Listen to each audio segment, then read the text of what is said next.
Hi, Joe from Pointer here, and I've got Emma from The Remote Expert. Emma is a consultant and lawyer with over 19 years experience in law. Emma, we have got some different things to think about when you're putting on remote employees, and one of those things that's really important is occupational health and safety, and how you make sure that there's no blurred lines with where your employee is working from. So have you got some hints for employers around that, for employing a remote worker?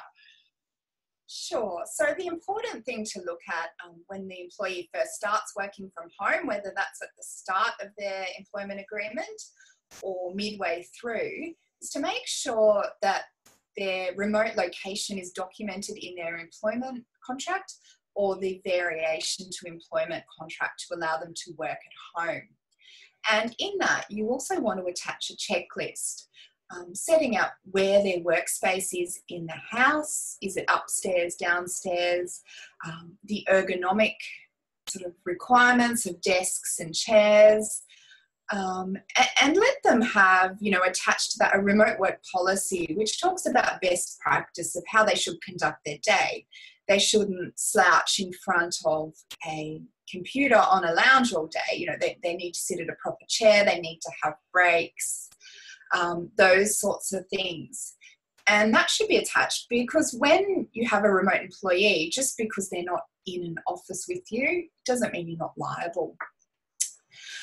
So this all should be specified, and it's important to check in on them regularly as well. If someone is working remotely, they can feel isolated. So you need some communication lines opened and check-ins. There have been workers' compensation cases, such as a Telstra case where a lady fell down the stairs of her home twice when she was working from home. And she was successful in making a claim because both times she was doing things in the course of her employment.